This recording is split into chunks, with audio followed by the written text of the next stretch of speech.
Now, Ignacio of Loyola, being the founder of the Jesuit order, he himself was the founder of the Illuminati. Not as later, through distortion of history, perversion of the gospel, and as a cover-up, even some Protestant historians and some even called Christian writers are pointing to the fact there were two ex-Jesuit priests, the ones that became the founders of the Illuminati. That is another lie of the same Jesuit order, another deceit, another way of framing up and bring about another cover-up to keep themselves protected against any light upon their darkness. About Ignacio of Loyola, before he became the founder of his own religious order as the Companies of Jesus, what was his organization? Previous to the Jesuit order, what was he the leader of? He was the leader of a secret, mysterious organization that was no other than the Illuminati.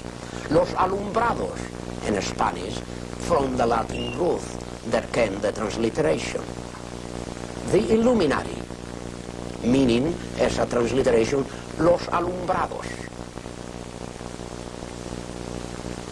That Ignacio of Loyola already established right from the beginning. There was no other person that did it. Ignatius or Loyola. The flag that they even have among the Illuminati was taken, along with the constitutions of the Illuminati, was taken into the Jesuit order. As a matter of fact, the very constitutions of the Jesuit order that Ignacio brought to Pope Paul III, these were most of the rules, the secret constitution of the Illuminati struggle. So much evidence and proof about how evil the Jesuit religious order is, right from the beginning and establishment, beginning with his founder, a pagan, a satanic instrument of satanic power to the point of levitation. He will levitate, giving lectures to his disciples. He levitate in the air. That is how powerful his mystical powers were of Ignatius of Loyola. And that is how powerful the religious order began to work and function in the world through occult, through powers of darkness, through especially the 7 steps of the spiritual exercises, visualization,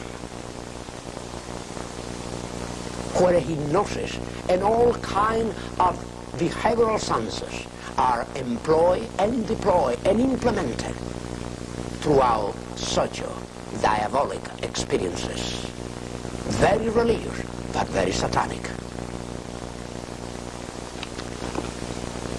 Every connection of every phase of the occult meet the experiences of Ignacio of Loyola, from Spiritismo to Satanismo, from Satanismo to Voodoo, from Voodoo to every other phase of the occult, to Santeria. Every one of these phases meet their common point in history. As a matter of fact, you can see what we are dealing with. We are dealing with the powers of darkness on earth as their executioners, the ones that carry out the missions of the devil on earth through mystical powers, to back the political power, to back the religious power of the papacy. Satanic, secret organization of the Illuminatis, being so that he was the founder before he left the army.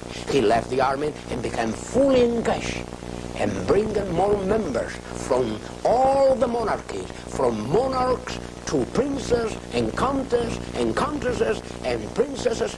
They were being enrolled among the Illuminatis and his organization. This is why when the inquisitors, by the time that the inquisitors finally put their hands on him and said, you are arrested and you are going to be convicted of a crime against the Catholic faith, because you are holding secret meetings against Catholic teaching. He immediately told the inquisitors, now, on the contrary, we are protecting and defending and preserving Catholic teaching from our position in secret. We are watching for those who are not faithful to Catholic faith. On the contrary, we are helping and assisting the preservation of the papacy that is about to fall. The inquisitor here very serious, Ignacio Loyola. This very mystical individual, Ignacio of Loyola. The man that after he was arrested and convicted and already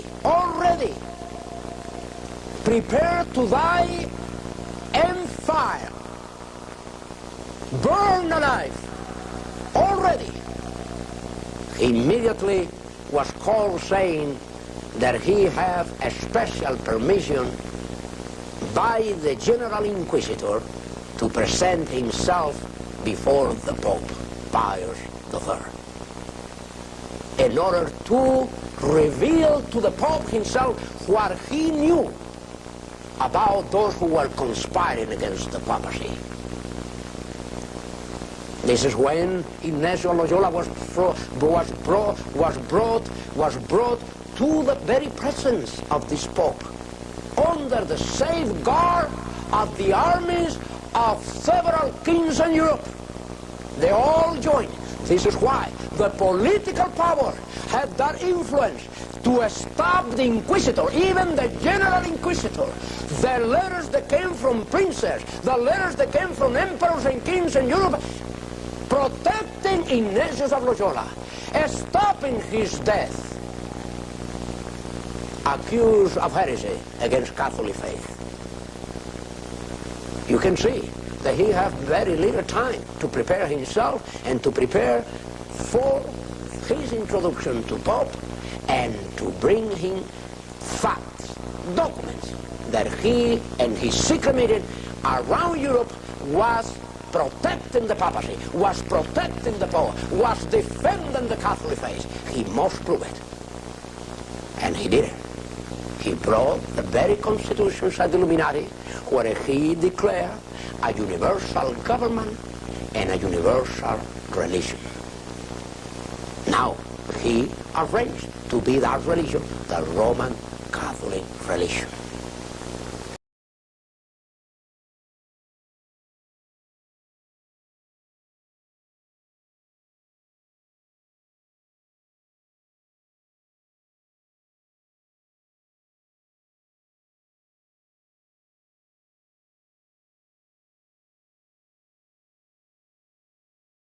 Who are the greatest authors of ecumenicals? Who are the greatest authors of the charismatical renewal? Who has been the authors of all the so-called renewal, even from the Council of Trent down to our day? As a matter of fact, who were the authors of the Counter-Reformation as a way of renewal? The beginning of all the renewals in the Roman Catholic system began with the Council of Trent. Some people believe it was the Vatican Council II. That is wrong. It's a distortion of reality, historical realities. The Jesuits begin the charismatical renewal already in the Council of Trent, with the Council of Trent and by the Council of Trent. Was in favor of the Protestants? No, against it. But in a very sophisticated, theological, philosophical way. Today, more than theology and philosophy, the Jesuit order is using among the ecumenicals and charismatica psychology. All the behavioral science are being implemented to carry out. Mystically speaking, is even dealing with parapsychology. As a matter of fact, with hypnosis to transcendental meditation. Listen to this right now. Again, listen very well. I'll give all the things to thee, if thou wilt fall down and worship me. This is how the devil challenged Christ himself in person. Physically in person. physically a person. Can you imagine that the church will be less? The church has been challenged in that direction.